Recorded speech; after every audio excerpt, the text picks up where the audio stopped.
This is incredible stuff here. I'm Golden Boy, your host, and this is the moment that we have been waiting for. 10 weeks have culminated to this point right here in New York City, Arthur Ashe Stadium. This packed house. Ladies and gentlemen, give yourselves a round of applause for being here with us today. Without you, this is not possible. But now it's all about these players up on this stage. And this right here, the trophy and the title of being the Fortnite World Champion. And I don't know about you guys, but I'm excited. I want to get into these games as soon as possible, but I think we got to ramp up the excitement just a little bit more.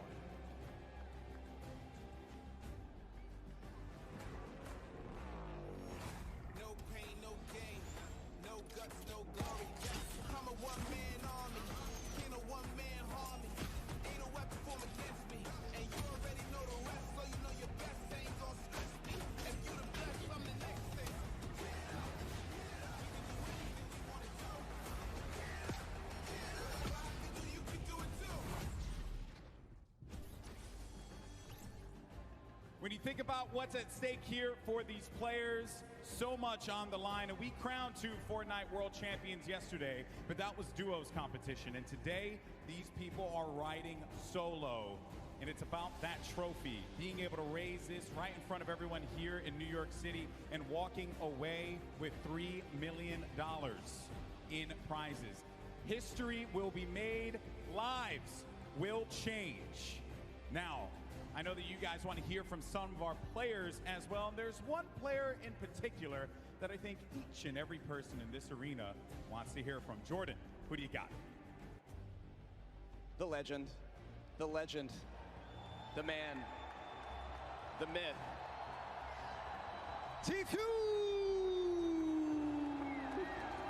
I want my vest back, by the way. Guys, standing next to me, I mean, you guys know him. He needs no introduction. He's pretty decent at the game of Fortnite. He's like fine, I guess. I don't know, 1v1 man creative. We'll see what happens, right?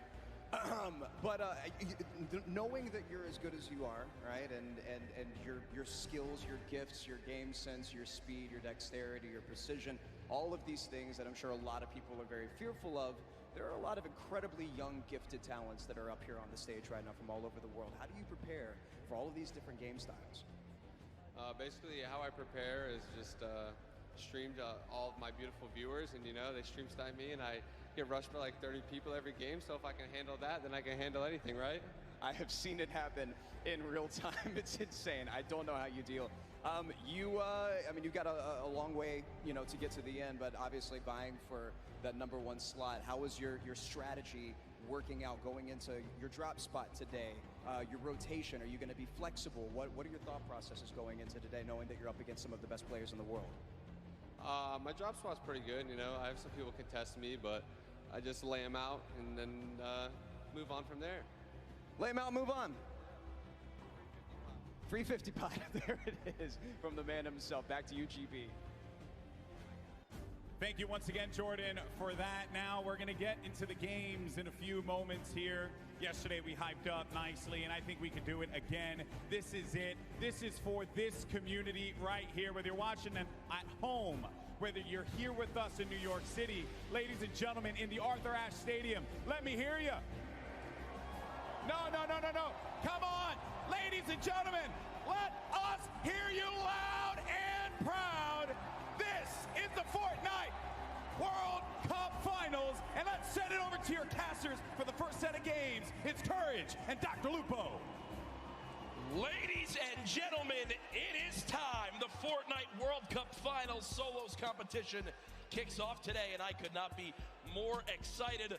I'm still sweating from the marshmallow performance we just saw, but absolutely, Dr. Lupo, this is going to be a darn good time. 100 of the best solo players the world has ever seen in Fortnite are today playing for $15 million. And Jack, First place takes home $3 million, which is the largest individual prize for any player in esports ever up until this point. You realize that? And that's that is ridiculous. It's a pretty long history. Lives will be changed today, as we know. It's been happening throughout the weekend, and we've seen the best competitors in the world go up in creative, obviously in the Pro-Am, in the duos competition, and now it is time for solos. We're going to go through the format, the prizing for everyone at home so you can get caught up to speed.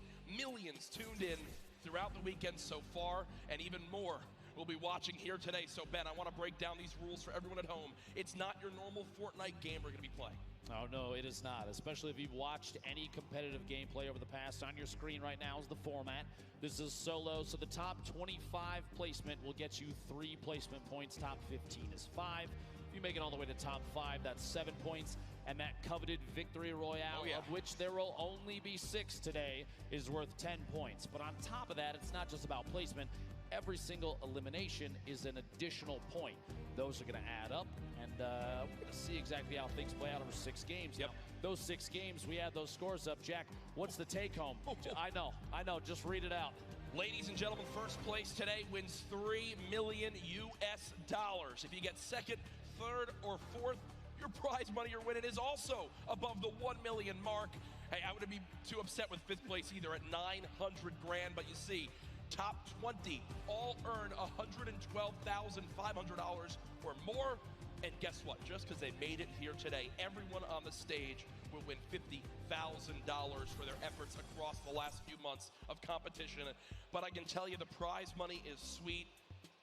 It's great going up against the best in the world, but that right there, the coveted trophy on your screen and the title of Fortnite World Champion, the first ever solo World Champion, is what's on all these players' mind. You have to remember, too, over the course of the 10 weeks of qualifiers, we had 40 million players throw their name in the pot to try and make their way to the top 100 here in New York City.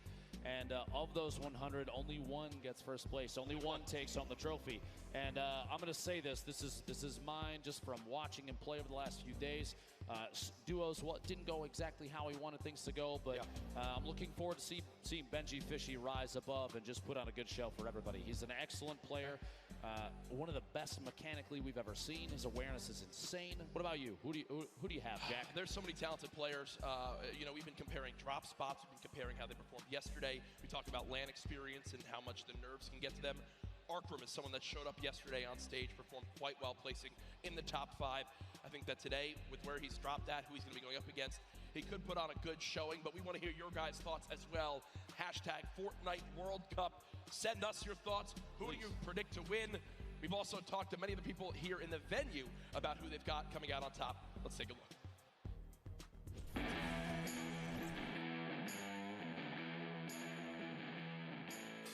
My prediction for the Fortnite Solo World Cup Finals winner is Ghost Bizzle. My picks to win solos has got to be this guy. Better. I feel like Young Calculator or Clicks is gonna win. I want to see Benji Fish take the damn solos. Tifu's gonna win. Tifu's gonna win. It's gonna be between Clicks and Tifu, so it's gonna be Clicks though. Probably Bizzle, because he has the most experience. I think Bizzle has a good chance. En solo, je dirais notre Bouga, je pense. Tifu's gonna win. Fact Fox. Je pense que la solo, c'est Benji Fishy qui va gagner. Bizzle is just the most consistent player, and he's at the top right now, so I'd say Bizzle. I'd probably say Bizzle too, because he has a lot of LAN experience and all that. My prediction for the Solo World Cup champion is Dubs.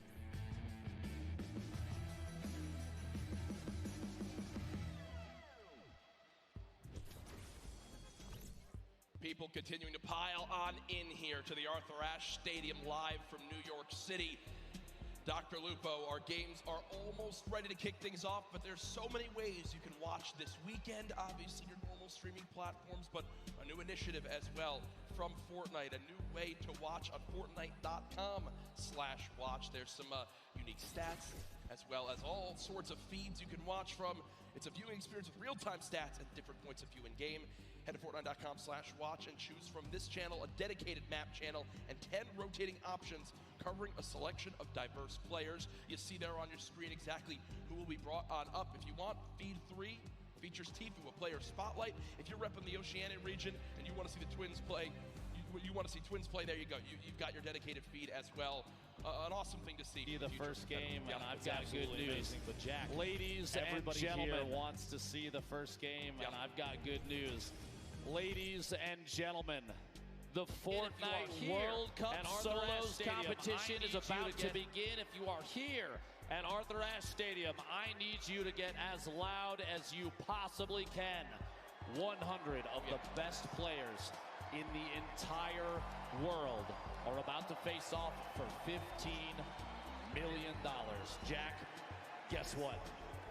100 players, the battle bus is loaded, 6, 5, 4, ladies and gentlemen, here we go.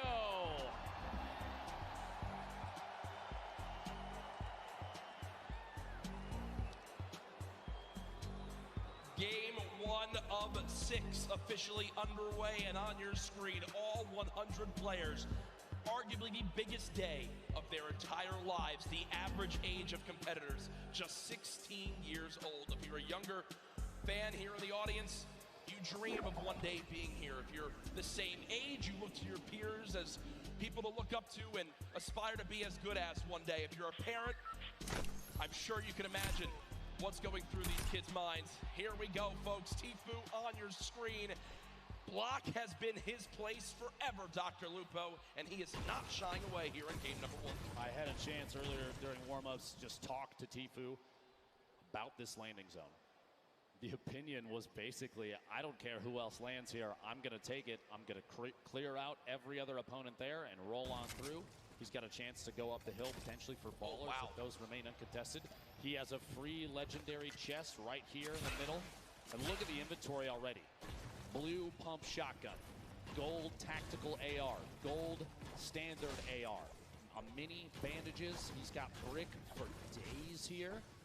The resources are incredible. A loadout already. He just needs some mobility. Maybe drop one of the ARs depending on ammunition at a certain point. Gotta find some shadow bombs. Even the redeploy might be worth it. We'll see if he swaps out. He actually puts down that tac AR and grabs a purple grenade launcher. And the zone right there as well. Oh my god. Only one other player landed here. That's Clipnode. So it's going to be Tfue versus Clipnode for control of the block, unless Clipnode decides to say, rotate away. I've got a lot of respect for that gameplay. He knows block as well. Clipnode always landing here too. Will go ahead and fall away. And folks, I think as a sign of respect for Tfue as a player, they have forfeited the rest of block to this man, as he's already at 190 total HP and a fantastic inventory. Rotating here towards Fatal Fields. Class on your screen. Bucky there as well. Class currently with a little bit of a mixed inventory, but this is what we talked about yesterday. If you play Fortnite, you know that in the Fatal Fields corn maze, there is loot. Well, guess what? Just floor spawns all over. Typically, you and I, I'm sure, Ben, break all the corn 100%. down. We farm it on up. These players know the exact route of where the loot is while it's hidden in the corn because they've studied this area of the map so much. It's the little things that make the biggest differences. Class right now looting, and no one has any clue where he is. Lucky in the long barn, grabbing. There's 2 chests spawn here, plus any of the floor loot possible along the way. Little side stalls, so quite a bit of wood to farm up. He's got a couple little forests. He's got the fork knife quarry there, plus the ship up top. He can take that slip all the way to the top. He's got an opportunity to travel basically uncontested early game unless somebody maybe gets a couple shots from a distance. Meanwhile, over here at Mega Mall, Pika and Keenstar hanging out inside the shops. Quite a few chests, a lot of verticality inside. Tends to lead to audio-based fights. Try and figure out whether your opponent is above or below and how much these players play. If they're keen on those audio cues, they'll know almost immediately. Rotating now down to Lucky Landing. Boog on the screen. Snazy there as well. First stink bomb coming on through. Doesn't actually wind up connecting with too much. 16 builds in total. Now remember, we do play with siphon settings on. So if you get an elimination, you earn 50 HP. So if you're at 74 total health, you'll gain 26 HP to go to max and 24 shield. Also, when you get the elimination, even if the opponent has 0 materials, they'll still drop 50 of each material type. So there's a lot of, especially early game reward, Dr. Lupo, in securing some of these eliminations. Now, Snazy right now with the top down on his opponent. It looked like he's trying to use the stinks and that proximity grenade launcher just to try and find even one hit, which at this point with such low ammunition, he's out of stinks now. He still has the 3 proxy grenade launcher shots, he's kind of burning through resources. I was going to say, he sees those grenades. I was thinking exactly that. Yep. Well, just trying to find a beat at this point. He knows, based on the audio, Bugga is rotating back and forth in this little brick tunnel underneath. No tags quite yet, minus a little bit of HP with the stink earlier. Snazy still has the high ground here. Not a ton of materials, 18 builds. At some point, he's going to have to opt to either push this or rotate away, and now might be the time to rotate away, unless Bugga's going to push from behind. We'll see here. Big up. Oh, wait, actually, not even an upgrade. Never mind, he already has a gold combat number 4 slot there. Snazy, Bugga separating from each other a little bit, not necessarily pressuring. Early game pressure at game 1 of 6 for the World Cup solos would be could be pretty advantageous to get that siphon. He's looking for a shot. The heavy snipe. Work goes, and not quite enough. Bugga misses just behind as Snazy sneaks away on the higher floors of that north side building. Yeah, Bugga winds up seeing that middle cherry blossom tree get knocked down, and a lot of times in competitive games, players will just hit the trees down to 50 total HP left, but they won't fully remove them from the map because the animation of the tree breaking gives away your position. So if you want to make sure you stay a little bit more hidden in your games at home, only break trees down to 50 total health left and leave them. You'll get a ton of materials, but you'll also still remain as hidden as possible. Benji Fishy, a player with very high expectations for not only himself, but from the community here this weekend. Did play yesterday, I believe, placed 14th with his duo, Mr. Savage. The first stink bomb comes on through, and with that damage, it looks like Benji Fishy wants a fight, but unfortunately does take 50 immediately from the back, and will go ahead and just give up his position for the moment. A little bit of frustration on his face, and can't blame him. Shots as he's attempting to push a little bit on Nate right there. Pleasant Park still inside the safe zone, so moving away from this doesn't have to happen just yet. We'll see. Nate takes an opportunity, rotates all the way across to that treehouse building in the southwest corner. Meanwhile, southwest of the entire map, Crew not alone down here. A little bit of a build fight back and forth, and they are not inside the zone. 91 players remain right now. Only 9 have gone down. It's early in the game. It's going to stay very, very high in the player count. Crew maybe waiting to see if that edit comes through. Doesn't quite. Storm waiting inside. We see this all the time. Just holding the edit inside the pyramid. Yep. He doesn't want to step out, potentially get shot. Rotate back down underneath and maybe check his other sides. Meanwhile, King led Wiki in a 1v1. King on the defensive at this point. He might have the high ground. Oh my gosh! Sneaks the shotgun shot in right before the ramp can go down. Oh no! Okay. Oh okay. No! And you see King, a little bit of a smirk right there yesterday when we had a little bit of a, maybe I guess you could say, trash talk in the game. It was Skeptic who winds up going down to Mongrel Mitro. This time I think King will live to see another fight, but ooh, I like some of this little spiciness to kick off game number 1. He wins that fight with a quick wall retake and edit on through. Over to Neo Tilted, Creo, Hornet, and Clicks, currently within a couple buildings of each other, and you see on your screen in the backside, Lechi, Maw, and Mongrel still there as well. Slider Moyes rotating through, looks like on a ball on the backside. Real quick, put the replay up of exactly how that played out. Storm here, inside that box just moments ago. No. Oh, full send into the air and does catch the shots there. The burst SMG proving useful even midair. Burst SMG, probably not the exact item that players want, but still making use of it. Uh-oh, it's a corn fight. Dr. Lupo, you're used to this in Nebraska, as right now we've got like home for me, Jack. Yeah, this is, I mean, you've got a ton of skill in this one. As we see Rogue Shark currently dropping down the bandage for the moment. Already the ramp goes through, and Rogue Shark just wasn't ready for it. So if you didn't catch what happened right there, Dr. Lupo, quick little breakdown. The campfire was placed, he lost control of his wall, but because he had no pyramid inside his box, the opponent placed a ramp and then edited past the ramp for extra cover. It's one of the fastest but most effective ways to take out an opponent when they're inside their 1x1. Left Eye did just get an elimination.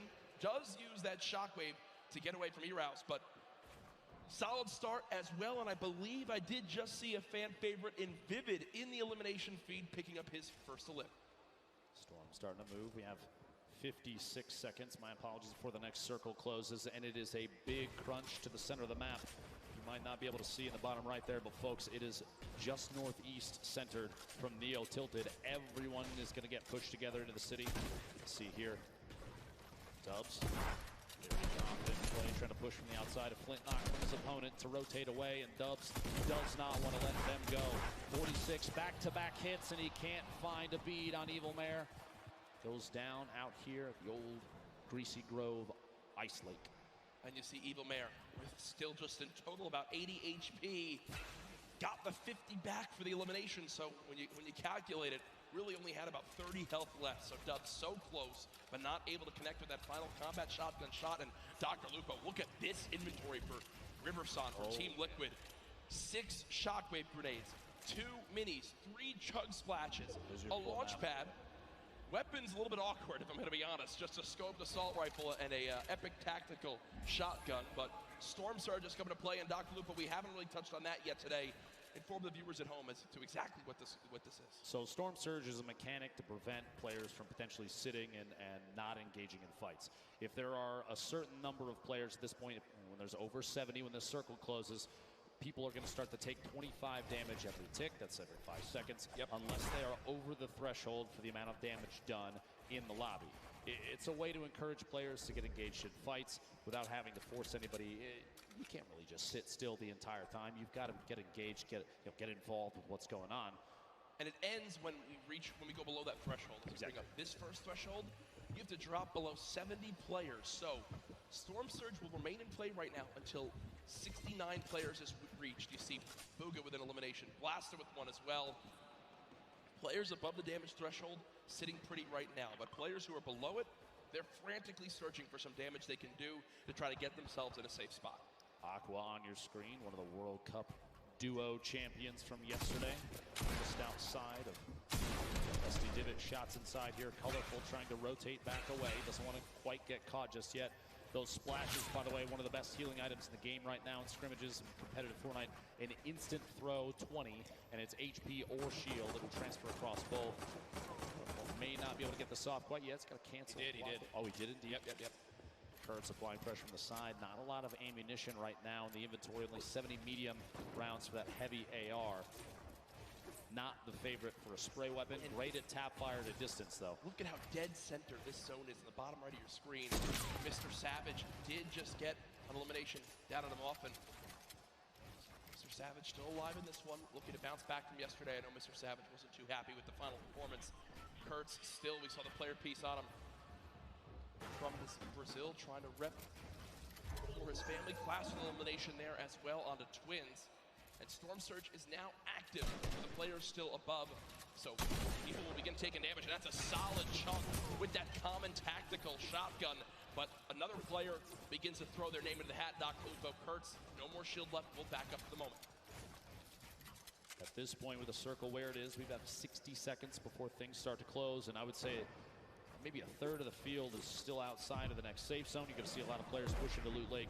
You have to realize, if you're watching at home, if you're here at Arthur Ashe Stadium, competitive Fortnite is very much about late game strategy and positioning. 74 players right now remaining does not surprise us in the slightest, to be honest, especially with how much money is on the line. Harrians goes down. Start picking up that one, but not enough damage dealt. You see the Storm Surge. 2 more players need to get eliminated. I think he just got up now as players began to drop. So Wakey went down to the Storm, Skype an elimination onto Astonish. So we are 1 player away from the end of Storm Surge, and there it is as we just hit the threshold. So now no more panic has to come through for these players for the moment. The next one will come into play in a couple more zones as Keenstar right now, the double qualified player from France, currently set on up against Envy's Bucky as they are within a couple boxes of each other.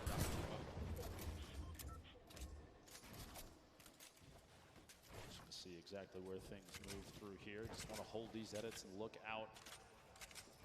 No reason to apply too much pressure just yet. He's kind of waiting to see other players that may be around him rotating away, and that's exactly the play. Bucky, by the way, a player that we've seen competitive qualifiers. He actually spent some time talking to Hogman a lot to refine his gameplay and his drop. We've seen a big improvement since then.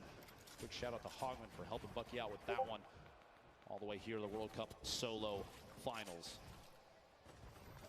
Will he use one of the campfires in the inventory for 25 extra health. It depends on as of yet. It depends on the play. If he's looking towards late game, he's going to try and hold on to those for a heal off potentially when that final zone starts to close. We'll have to see. A quick reminder, by the way, on the right side of your screen, a victory royale. The win is worth 10 placement points. Those are big. Top 5 is 7 points. Top 15 is 5. Top 25 is 3 points, and every single elimination for these players is an additional point. Here we go. The focus of the current map right now. A lot of players out here on the hill. Northeast side of Neo tilted. Actually a pretty good spot. You have multiple slips nearby. While those are still on, you have to remember those do turn off. Skype picking shots. I believe that's on DRG just to the south. No pressure applied there. He's trying to sneak any shot he can through. Actually, it's challenged. Surprises me. Doesn't go for the build there to protect and get a better spot. Wow, that's solid damage, though. Just go for it. Solid damage, and look what's also on the ground right there. The legendary infantry rifle. Still can swap to that when needed. Right now, choosing to go with the spray weapon. This is a player that's close. We have a replay coming on in soon of Mega from FaZe, who played yesterday in the duos competition with Dubs. Dubs already dropped this game. We'll see how Mega plays this one. Gets to the opponent's box. 2 clean shots. And there it comes through. And near max materials, Slurp Juice as well as Chug Splashes will be sitting pretty with the inventory right there. The next zone did just pop on up, moving to kind of the eastern side of the current zone.